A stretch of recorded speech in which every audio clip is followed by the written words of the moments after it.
Right. I have the report, the diagnosis, I know the specific type of dyslexia my child has, and I understand how it affects them. Now it's time to make some educational decisions. I'm Jenny Scherson, ex-special educator turned dyslexia interventionist. It wasn't so long ago that I, too, was overwhelmed by balanced literacy versus structured literacy, education speak, and everything in between.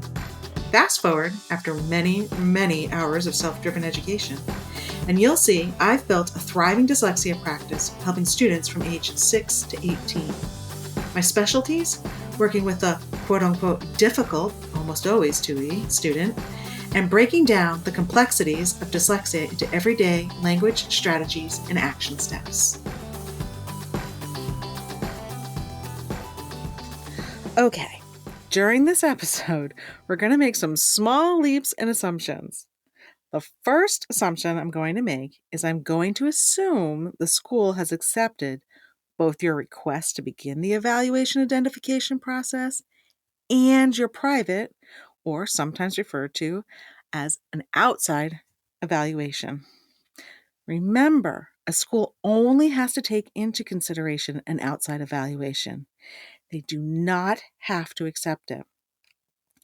Even if they do accept the outside evaluation, they're still going to want to collect their own data. Informal and classroom assessments, classroom observations, student work, you get the idea. An IEP can't be given or denied on a single piece of data. All the data has to be evaluated and considered. If you're still not sure what an evaluation should include, we'll link our evaluation checklist in the show notes below. So go ahead and go check those out. Okay, we're going to make another assumption here that yes, everyone in the room agrees your child has dyslexia. Now, a school might not say dyslexia directly. They may say, yes, we can identify your child as having a specific learning disability in reading, SLD in reading. SLD is the umbrella term for all the DISs, dyslexia, dyscalculia, dysgraphia. Okay, so it is there. Now that the IEP team is in agreement, the next step is for the team to start making educational decisions. The results from the evaluation should always drive these decisions. The first decision that needs to be made is, does your child qualify for a 504 or an IEP? A 504 provides your child with accommodations. An IEP provides your child with accommodations and special education services. To qualify for an IEP, two requirements must be met.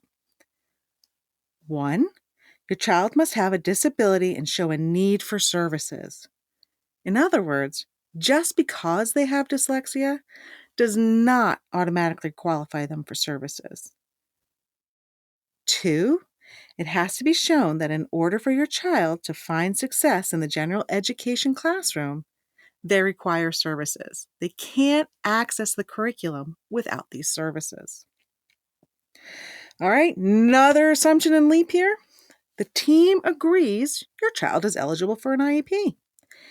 Now, we again have to go back to the results from the evaluation to determine your child's goals and services.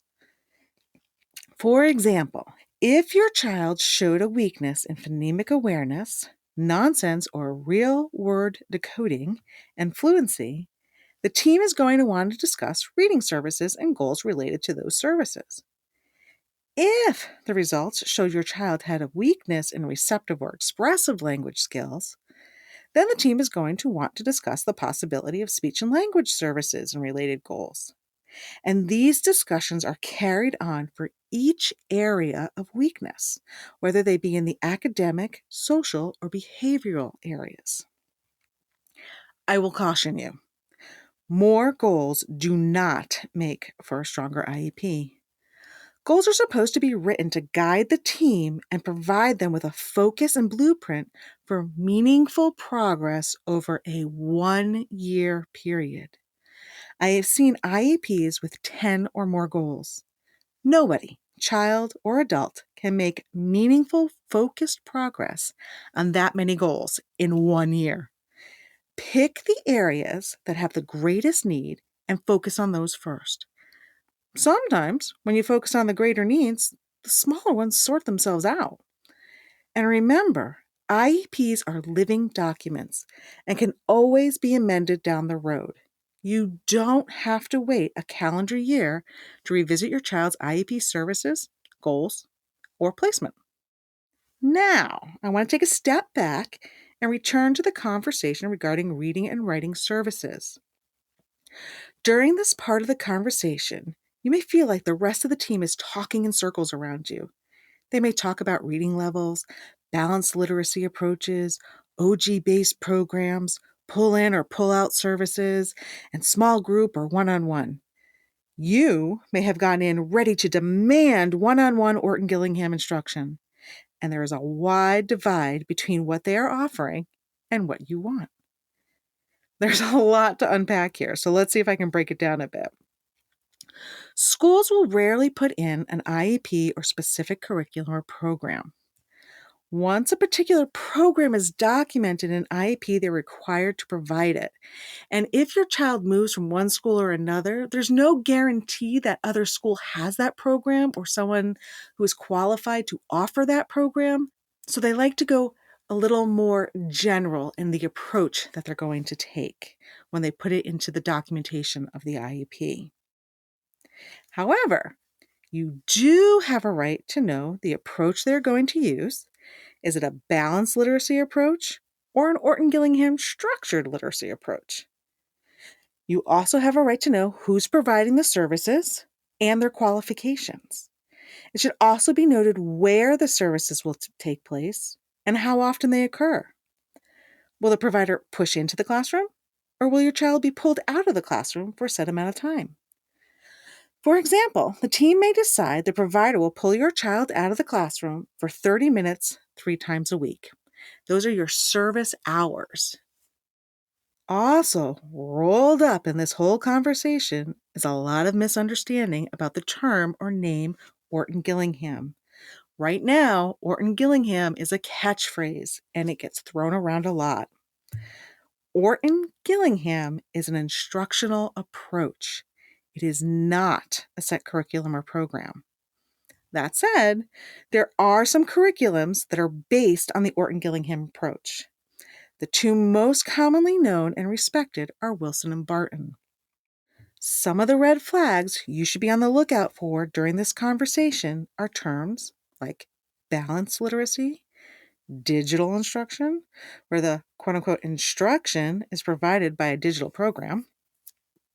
The instructor is not certified in this area or program, but has taken the basic or classroom training. You're looking for a more individualized versus group approach here.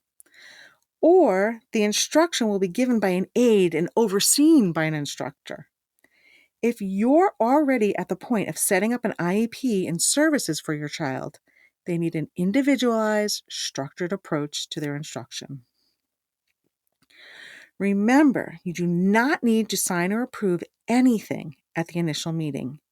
You can adjourn the meeting and set a new day and time to continue the conversation.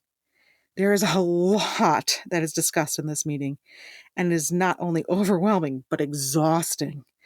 You have the right to sit with the information and process it all before you sign off on the finalized version of the IEP. Hopefully, you now have a better understanding of how your child's evaluation guides the setup of their IEP and the educational decisions you make for them. Now, what happens if the school doesn't provide the type of services you believe they need?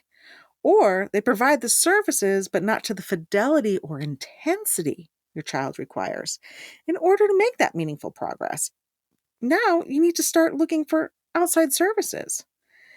In our next episode, we'll take a look at outside services and ways to find an appropriate outside service provider. I hope you enjoyed this episode of Literacy Untangled. If you loved this episode as much as I did, head on over and rate and subscribe so you never miss an episode. If you want to continue the conversation or share your takeaways, head on over to our Instagram at Literacy Untangled and comment on your favorite part. I can't wait to hang out with you again soon. Bye!